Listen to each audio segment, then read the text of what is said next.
Welcome to the San Diego Festival of Books virtual Q&A author series.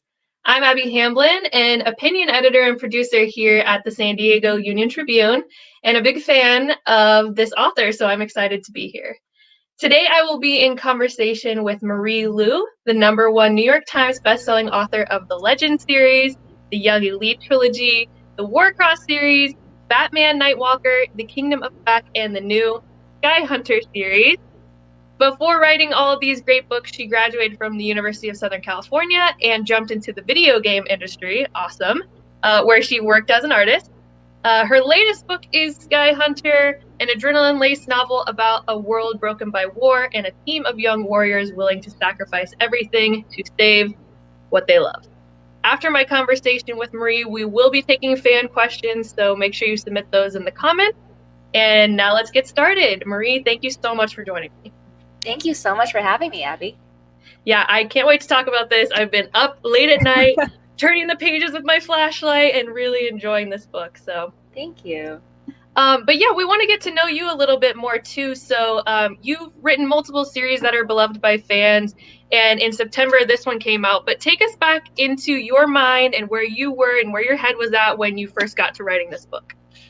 Oh gosh, Sky Hunter is my post-2016 book. So I remember when I first came up with it, I was watching the Democratic National Convention actually back in 2016 and listening to Dr. Khan talking about his son, Humayun Khan, who was a Muslim American soldier who had been killed in Iraq, protecting his fellow soldiers. And afterwards, I remember thinking just constantly about the fact that so many people from all walks of life, from all types of marginalities, go off to war for us and fight for us and protect us, and then come back to a country that doesn't always give them the respect that they deserve. So that speech haunted me, and from there grew the main characters for Sky Hunter, and it took me another while to figure out the world that they inhabited. That's usually the way that I work. I come up with that character first, and then eventually the world comes to me. And I was doing research at the time, just reading about ancient civilizations that had been around on our planet for thousands of years ago, and how they were at the time seen as like these, like Babylon or Mesopotamia, and they were like the Aztecs, and they were these like massive, huge civilizations that were so advanced, and then they just kind of disappear into the sands of time, and it makes me think about 5,000 years from now, like, are people going to be going back through our civilization and thinking the same thing? So the world of Sky Hunter is set in the far, far future, in a regressed society that is just rediscovering the ruins of what had been around now. And in this world is a girl named Talon Kanami, who is a warrior, and she is she was inspired by that speech that I had heard, and I put those two things together, and that was how the story came to be. Yeah, is that pretty common for you as an author, that kind of the time you're living in and where you are as a person flows into your book, especially the series that you've done? Yeah, I think more or less that's how all of my stories have come to be, and they all are some kind of snapshot of what was going on in the world at the time, and what kind of person I was at the time, and what was troubling me, or what I was fascinated in, or what was keeping me up at night. And so I can kind of look back and see each of my series and know, like, oh, this is a snapshot of who I was at the time.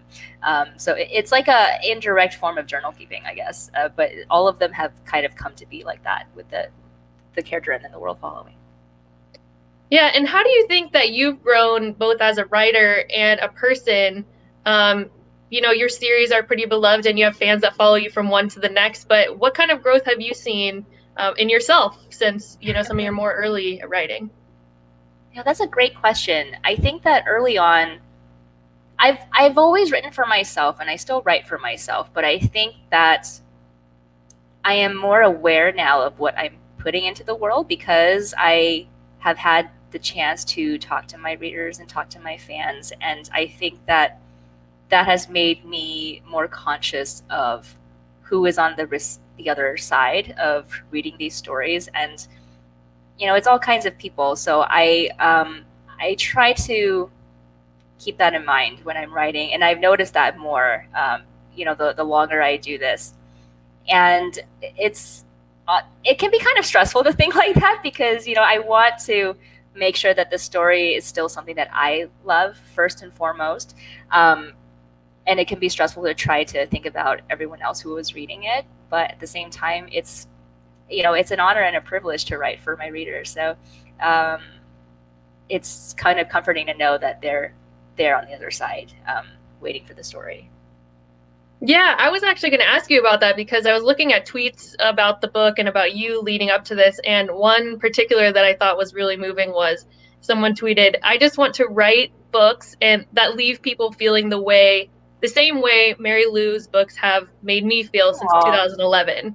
So I think that speaks for itself, that it's clear to your readers that you are thinking of them too, because they do feel that connection with you. Oh, thank you. And that is a really sweet thing for her to say, or them to say. I hope that they keep writing. I remember feeling inspired by my favorite authors when I was a teenager, and I think that it's really a huge honor to hear that.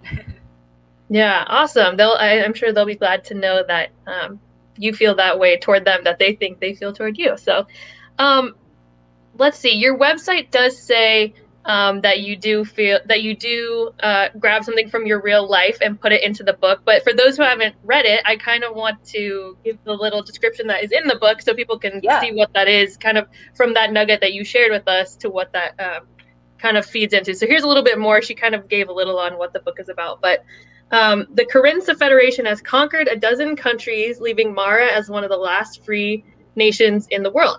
Refugees flee to its border to escape a fate worse than death, transformation into mutant war beasts known as ghosts. We're going to talk about those. Creatures the Federation then sends to attack Mara. The legendary strikers, Mara's elite fighting force, are trained to stop them, but as the number of ghosts grows and Carinthia closes in, defeat seems inevitable. Still, one striker refuses to give up hope. Robbed of her voice and her home, Talon Kanami knows firsthand the brutality of the Federation. Their cruelty forced her and her mother to seek asylum in a country that considers their people repugnant. She finds comfort only with a handful of fellow strikers who have pledged their lives to one another and who are determined to push Carinthia back at all costs. When a mysterious prisoner is brought to the front, Talon senses that there's more to him than meets the eye. Is he a spy from the Federation, or could he be the weapon that will save them all? You did say when this book came out, you tweeted that it is your catharsis story, and you did mention a little bit about 2016. But what does that mean? What does that mean to you in the writing process? The kind of catharsis of putting words down. Yeah, I think that writing for me has always been my way of processing the world around me and of figuring out why I feel the way I feel, or why I think a certain way about something. And it is my own kind of personal way of dealing with the world. And for Sky Hunter in particular, I think that I, along with a lot of people after 2016, felt kind of, just frustrated and hopeless with the situation of America, and wishing that we could do more, and feeling like I wasn't contributing enough to, what was happening in the world and what was happening in America, and wishing that I had more control over that. So that kind of translated into Sky Hunter, because I don't have a lot of control in the real world. I try to vote, I try to, be aware of what's going on, and donate and that sort of thing. But outside of that, I felt kind of helpless. But in my books, I'm God. So I was like, I can do anything I want. I can make sure that what I want to happen happens, So that for me felt extremely cathartic, to have the ability to do that, to remind myself and to remind my readers, like, the good guys can win at the end. These things can happen. When you do good things, you can be rewarded. And that's not to say that the book's not dark, because I do put the characters through a lot. But But that was my way, I think, of dealing with everything. Yeah, I was curious about that because there was this meme that was going around on Twitter about like the feeling that it feels to be reading and like a war scene happens or some sort of fight starts and you're just like hanging on that your character makes it. And someone said, read Mary Lou's books. And so Oh, I like, because people become attached to these characters, you know? And do you yeah. feel that when you're writing, like some of these scenes are, like I told you, I was turning the pages like intensely. Do you feel that when you're writing, or do you kind of get into like a zone, or what's that Yeah. feeling like as you write those scenes? Yeah, I love hearing that. I try to feel the same thing that I hope the readers will feel, because I feel like if I don't feel it, then they're not going to feel it. So when I'm writing, I'm usually like, oh my God, I hope this character makes it. But then at the same time, I know, like, my writer brain knows, like, this is the one to do something to, because I know who they might be gravitating towards. That's to say not everyone ends up with a terrible ending, but I think that a lot of times the characters take on a life of their own as well. And I feel sometimes like, and I just said that I was God of my world. I mean, kind of, but I feel like the characters kind of take on a life of their own as well. And so I've definitely had cases where a character that I was supposed to have, just do a cameo and then die will just stick around in the series for the entire series. Or I'll have a character that I'm like, I've got a whole story planned for you, and then they just die in like the first 5 chapters. I'm like, okay, well, I'm gonna go back and try to figure it out. So they kind of do their own thing sometimes.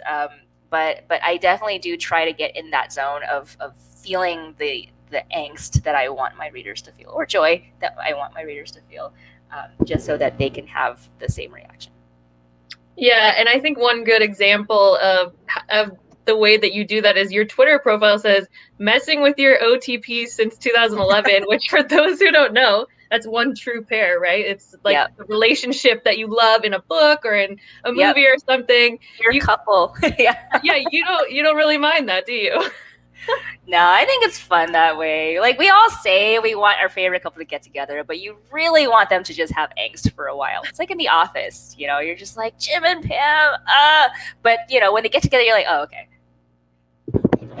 Yeah, I'm really glad that there's a follow-up book to this. I'm not going to say why, but there's something that I'm so curious about how it's going to pan out. So that's kind of the best thing about a series. But something else I read on Twitter, just looking at the way people were reviewing the book and saying what they thought of it, is people really seem to like the characters. That was something that was consistently mentioned. So I wondered if there's one character particularly that you relate to or connect to, or just that's your kind of your favorite, or do you even pick favorites in your book?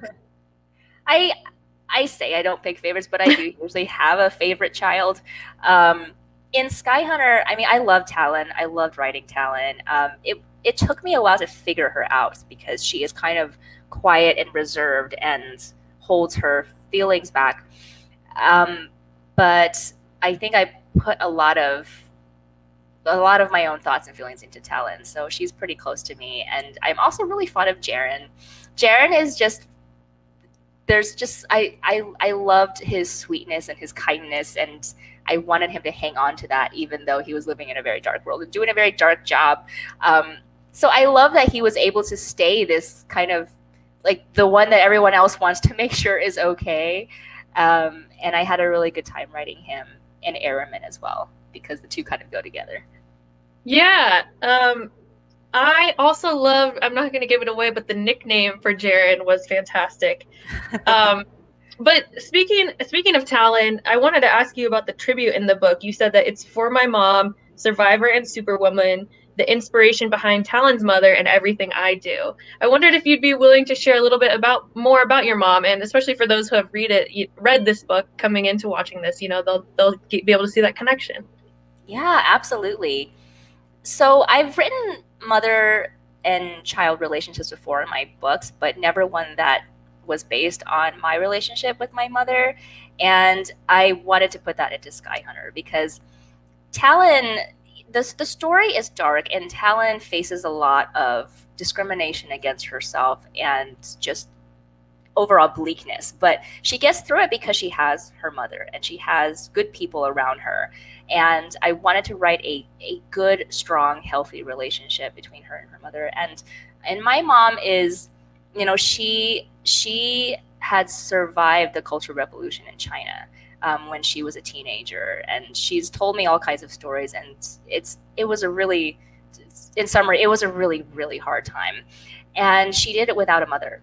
And so I think about that all the time, that she was able to still, you know, be a wonderful mother without having that in her own life. And the older that I get, the more I find inspiring, in the things that she tells me. And I think that the older that I get, the more I understand who she is and why she did things the way she did, and why she believes certain things. And it's a really beautiful thing discovering that about her. So I wanted to put that into Sky Hunter, this closeness that Talon has with her mother, and that they, even though they've been through a lot, they have each other, and that's how they keep going. Do you relate to Talon in any way or feel any personal similarities? I do.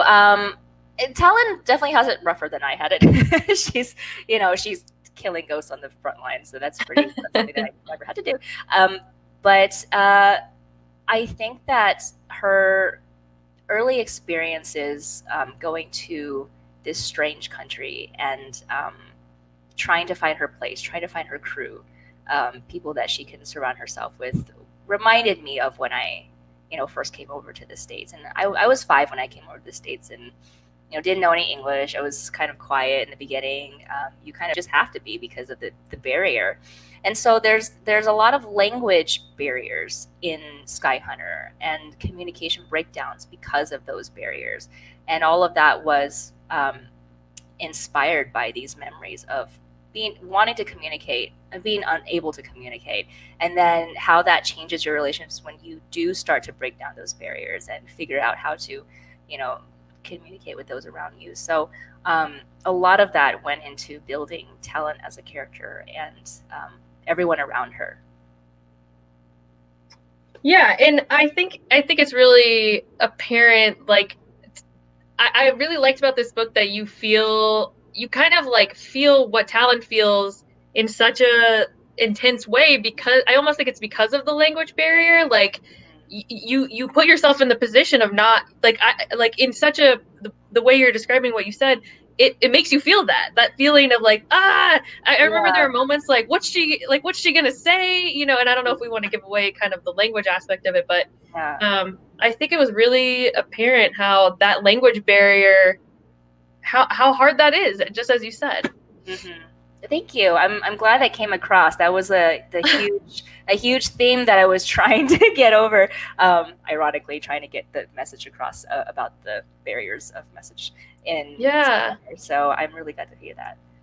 Yeah, and even between friends, between family, in the workplace, many different realities there.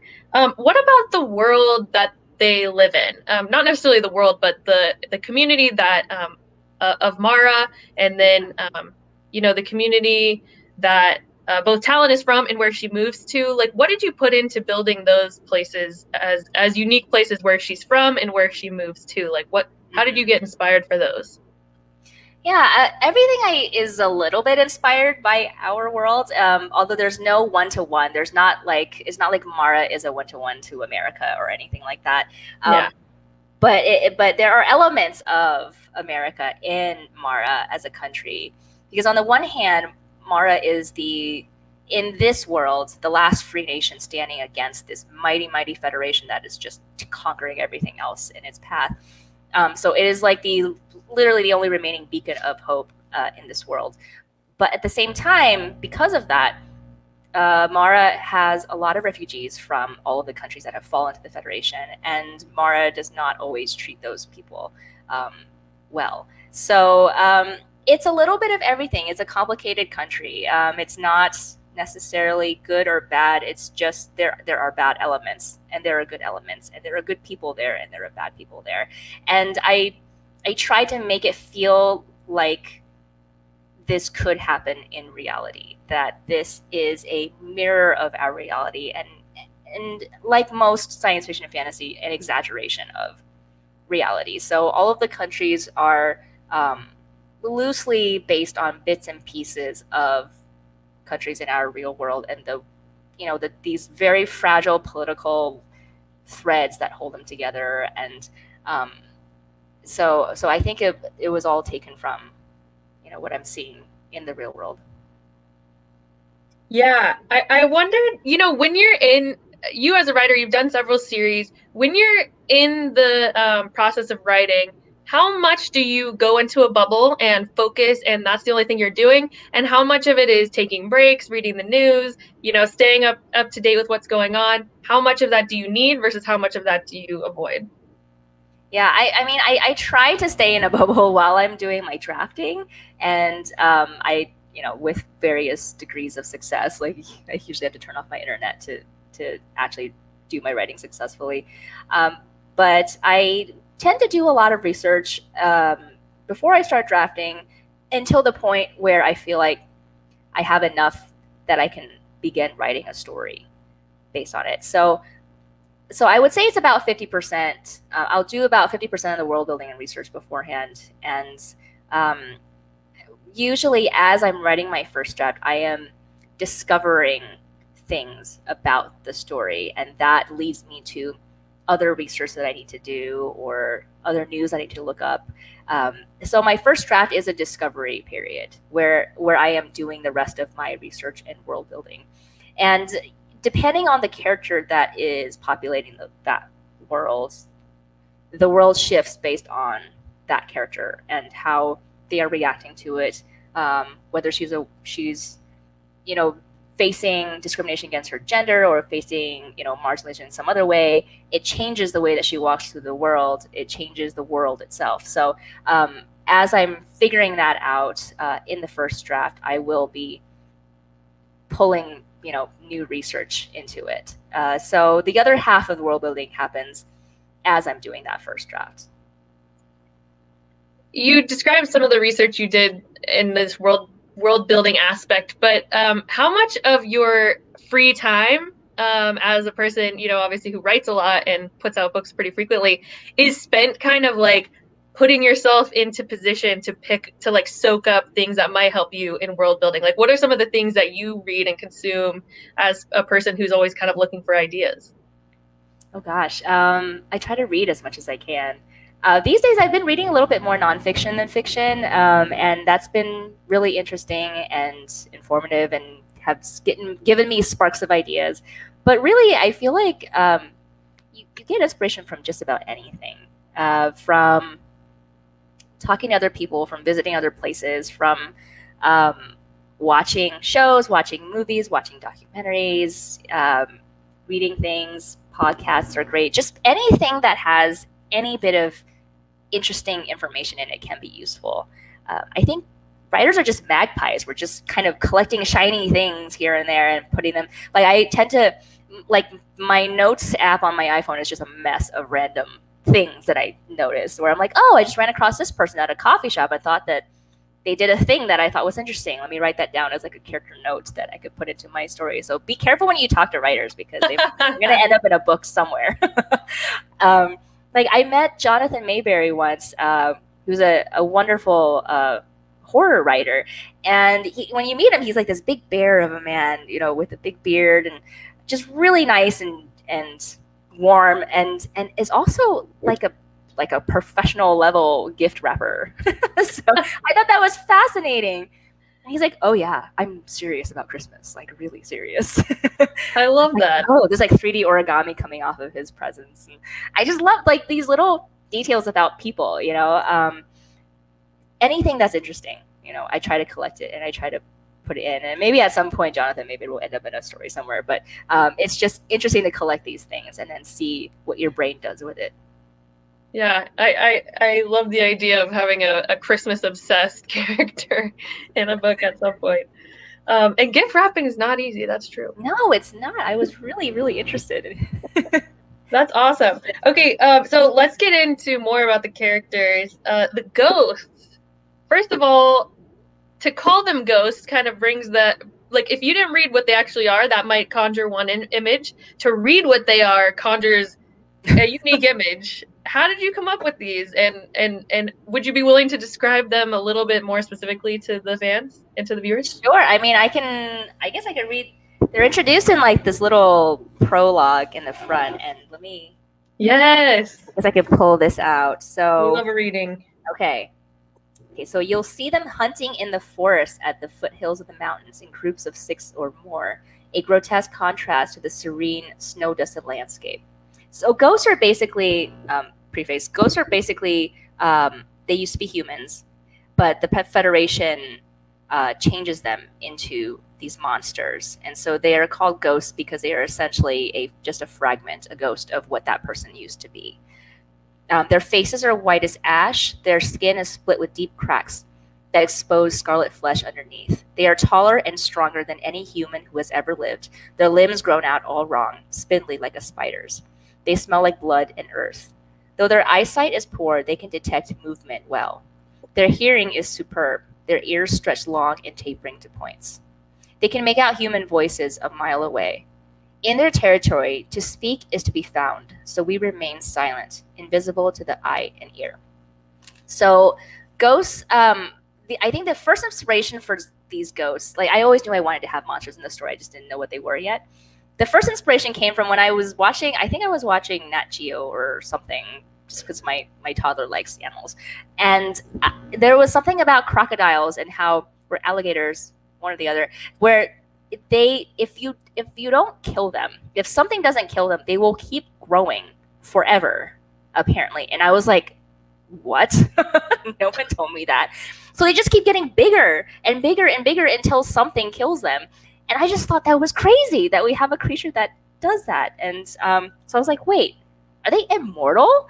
And people were like, well, I guess we don't really, I guess they technically are until something gets them. But gosh, I just thought that was fascinating. So that was the first inspiration for making these ghosts, that they just they will keep existing until something takes them out. And I think that just makes them a little bit scarier, because a freshly made ghost is human sized to whatever human they had been, but they will just keep getting bigger and bigger. So there's some that have been around for a while that are the size of elephants. So yeah, I wanted to make something that felt genuinely scary, that felt like both scary and kind of tragic, because these used to be people, they used to have real hearts and real emotions, but now they are, this ghost.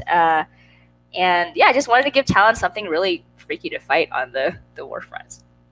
Yeah, that I definitely felt all those things reading about them and waiting for them because you said they're prowling through the trees. You're just kind of like waiting to see what will happen with them. I sure felt that. And what about the fight scenes? Like, obviously, you've written multiple series and you've done a lot of research up to this point, but they're so realistic and they're so intense. What research goes into maybe you do personally some sort of martial arts or something, but how do you come up with those fight scenes? Oh gosh, I wish I could. I think I'm a very also to become a martial artist.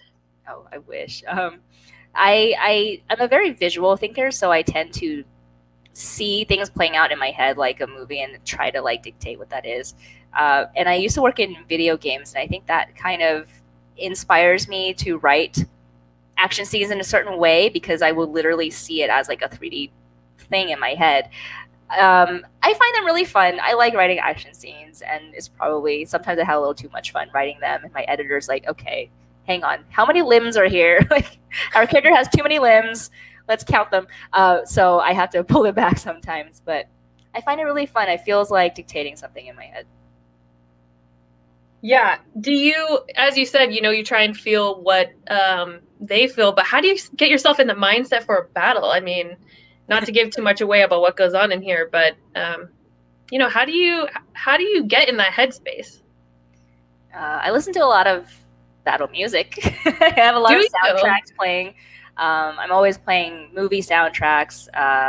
There's this great awesome. Like trailer house that makes, they're called Two Steps from Hell. They make super epic music. I've got to have something playing in the background, so I have playlists made out for happy playlist, like, which I never use, and like the battle playlist, the climactic playlist, the sad playlist, and I will play that whenever I hit a scene that I need to write that matches that particular playlist. So that helps me get into the mindset. But I try to, you know, as a writer, you try to make characters that feel realistic enough that you can put yourself into their shoes. And so I tried. I feel like if I am successful at making a character that feels realistic, I should have no problem putting myself into their shoes and being in that moment with them in the battle. And I know that when I start writing a scene and I don't feel that way, that I need to pull back and work a little bit more on my character.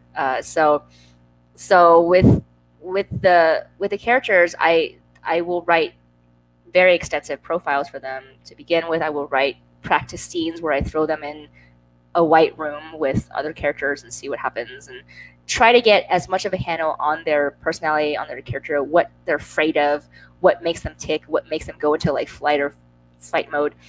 And then so when I put them into an action scene, I know, okay, this is exactly how Talon would react. This is exactly how Red would react, and go from there. That's amazing. How long did it take you to write this book? Oh gosh, Sky Hunter. Let's see. I started coming up with Sky Hunter in 2016, and it came out in 2020.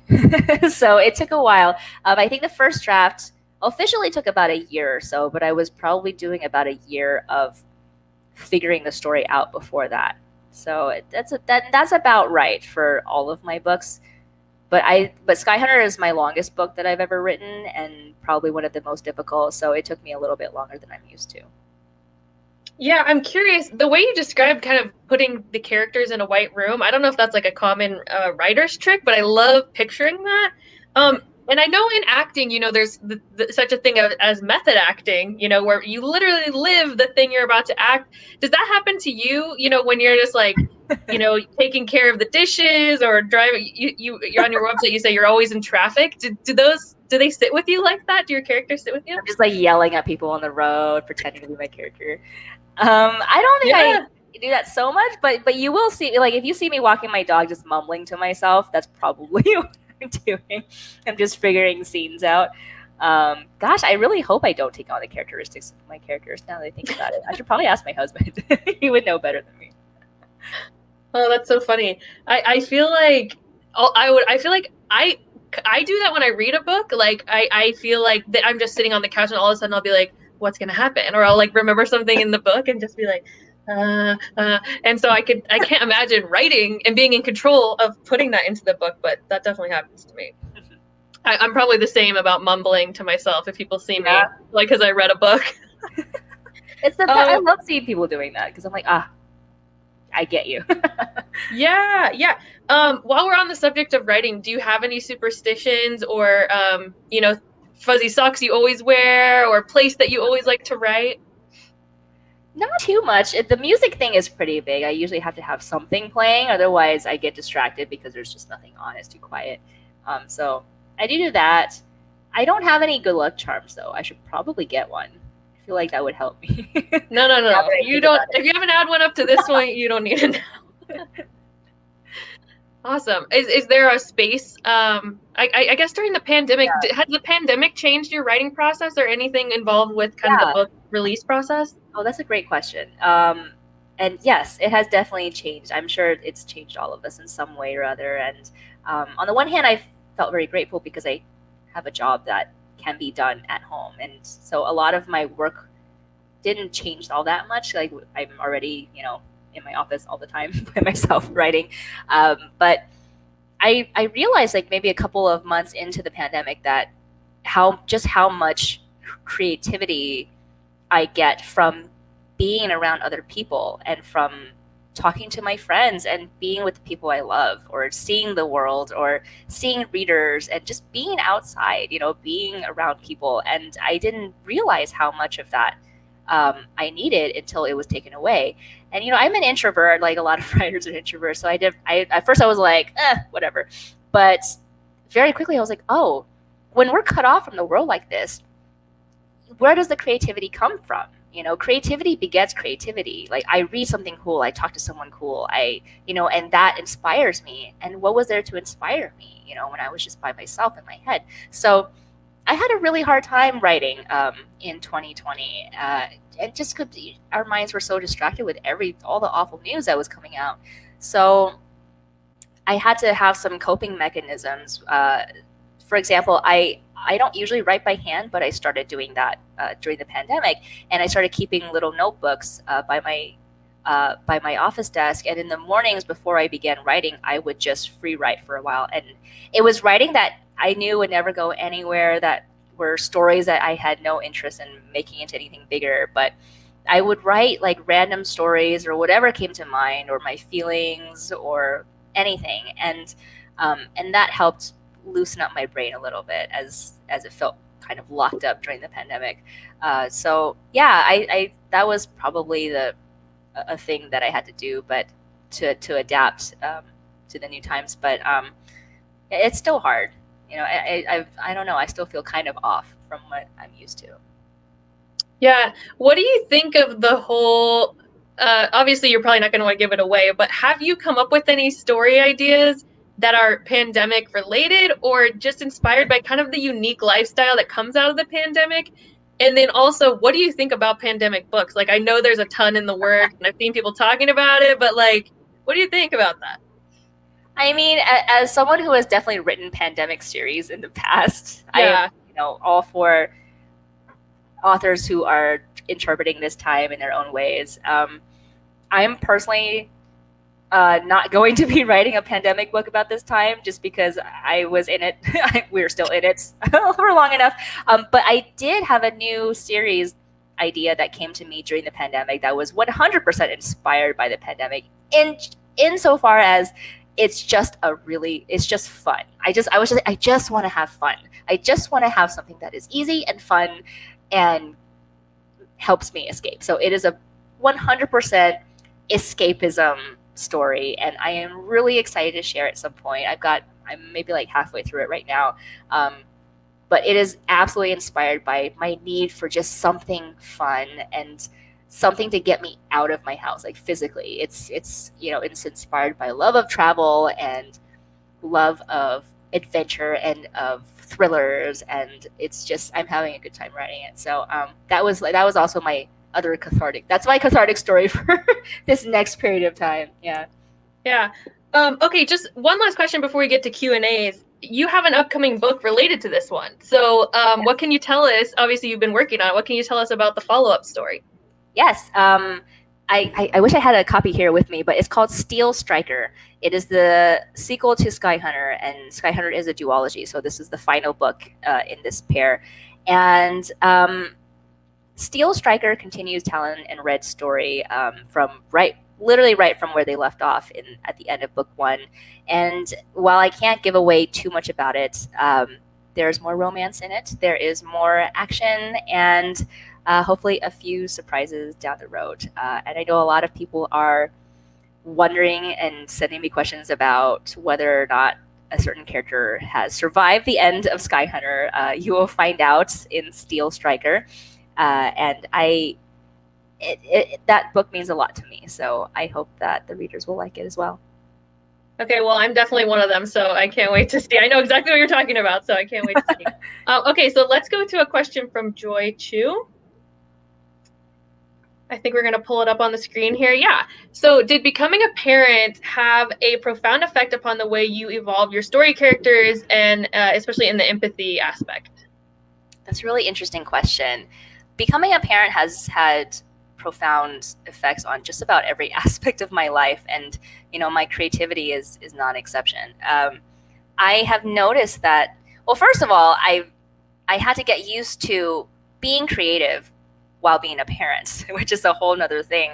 And not just because you're busy with your kid, but because I was so used to turning everything off in the world and just diving into my story, to the point where, you're just lost in the story and you're in the zone. And I look up and I'm like, oh my God, it's 5 o'clock.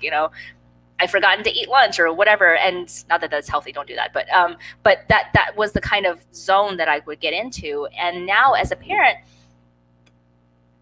there's a voice constantly in my head now, of like, is he okay? Is he hungry? Is he eating? Is he sleeping? Does he feel good? Like, it's just on all the time. And early on, it freaked me out. I was like, oh my God, I'm never going to be in that zone again. But it just required some adapting and figuring out this new way of thinking, within the little person in my head. So that changed, and I have definitely noticed it changing the way that I think about character relationships. Like, the way that I was writing parent relationships in this series felt to me different from the way that I was writing parent relationships in the past. And it weighs on me more, and it makes me consider that relationship more. And it hurts me more, which is an interesting new development. Like, there's so many things now that make me cry than that I didn't. I was before, I was like, whatever. And now I'm just like bawling at everything. So I've noticed that in my writing, and I hope that's a good thing, because I hope that if it makes me bawl, it makes other people bawl. So I don't know. I kind of like it. It's a strange new way of thinking about my characters. Awesome. Yeah, and I think that's so cool, especially since you dedicated it to your own mom. Like, that, it must be all the more meaningful to, be a mom yourself. Yeah. And again, that mother-daughter relationship, everybody needs to go read the book and see what that's all about. We have a question from Rocio. Let's put that one up there. It's kind of long, but the main question, I always have been super intrigued at how authors choose or create the names for their characters, especially in the present times when a name could potentially carry the power of people with that same name. At what point do you know what your characters' names will be, and how did they come to you? That's a great question. And for me, it depends on the character. I've definitely had lots of characters where I just come up with a name and think that it sounds pretty, or I go on a baby name website. I'm like, oh, Raphael is a nice name. So I will just do that and not think too much about it. But I've definitely had characters with names that carry that deeper meaning, and there's very specific reasons why they're named that. Talon, I wanted to give her a name that reminded me that she was strong, even though she does not speak out loud in the story, but she's sharp. She has her edges, and she doesn't go down without a fight. And I wanted to pick a name that reminded me of that about her. And Adelina from my Young Elite series, Adelina is a girl who becomes a supervillain in that story. It's about the downfall of somebody into becoming evil. And Adelina, her name means noble, ironically. So it's kind of, for me, carried the weight of the journey that she has to carry and the journey that she has to travel through that series. And then in Legend, Day and June's names, Day, I wanted a name that represented his outlook on life, which is that he always walks in the light, no matter how bad things get, and that he's always seeking the truth. Whereas June was named for the month of June, because I thought her personality matched a Gemini's. Yeah, so there's all kinds of reasons or non-reasons why I name my characters certain ways. Very nice. Yeah, that does seem like it'd be the hardest part. Even naming a child, I mean, the thought process you have to go through. Okay, we have a question from Becky Smith. Oh, and Rocio says, thank you, great answer. Did you take a different approach to writing Steel Striker versus writing Sky Hunter? So for everyone, just a reminder, Sky Hunter out now, Steel Striker the next one. Yeah, they were similar in a lot of ways just because the two are part of the same series, but of course the main difference is that Steel Striker is a sequel and Sky Hunter was the first. So Sky Hunter involved a lot more research. It was very research heavy in the beginning before I could get started. It was a lot of figuring out characters and a lot of just putting my pieces together before I could put the story together. And that's always kind of the burden of the first book is to figure all that out, and feeling like you have to get things out in a certain amount of time. You don't want to lose people before you get into the meat of your story. So that was what was going through my mind when I was writing Sky Hunter, and those were my goals. Steel Striker, because it's a sequel, is a lot of how do you wrap up threads. So it was it was taking a look at the first book and figuring out all these open threads that I had blown open and figuring out how to tie them back together. Steel Striker, because it's a sequel, I tend to go into sequels with a different mindset, in that I am not so much trying to make things happen as quickly as possible as I am trying to reattach my readers to these characters that hopefully they have grown attached to. So Steel Striker is a little bit more character oriented. It's a little bit more about exploring how each of these characters' stories will end, and figuring out their journeys. So the mindset is different. The approach, the actual writing process was kind of similar, but that was the difference between writing the two for me. Did you set out knowing it would be a duology, or did you find that out on the way? I did. I don't always know for sure how many books are in my series, but with this one, I had a feeling that it was a story that could wrap up in two books. So I kind of had a feeling. I wasn't completely sure about it, but it ended up being that way. Nice. Well, thank you so much to the fans who submitted questions, to the audience watching. Sky Hunter, you can purchase Marie Lu's book through the Festival of Books bookstore. We're going to put a little thing down there, I think, with the link. You go to bookshop.org/shop/SDFOB. So there's the link. It supports our independent bookseller community, so we hope you'll go pick this up and support Marie as well. We're very much looking forward to that next book too, so make sure you support our indie booksellers too when you go for that. Our next author in this series will be Investigation Discovery's homicide hunter Joe Kenda. He'll be right here at this same place on April 15th at 12:30 Pacific Daylight Time, and he'll be talking about his latest book, Killer Triggers. Make sure you save the date for the Festival of Books on August 21st. It's going to be reimagined as a virtual experience with our nonprofit partner, the San Diego Council on Literacy. There's their website. Visit literacysandiego.org. And of course, go to sdfestivalbooks.com to see our complete lineup of authors and events. It's been really awesome to have Marie Lu here talking. Obviously, go check out her book. And thank you so much, Marie. It was really great to talk to you. Thank you so much, Abby, for all your awesome questions. This was really, really fun. Yeah, and I'm so glad I read your book for this. It was awesome. Thanks to everybody who tuned in. Make sure you share this book, especially with fans of Marie Lu's, and we'll see you at our next one. Thank you so much. Thank you, everyone. Bye. Thanks, Marie. Thank you.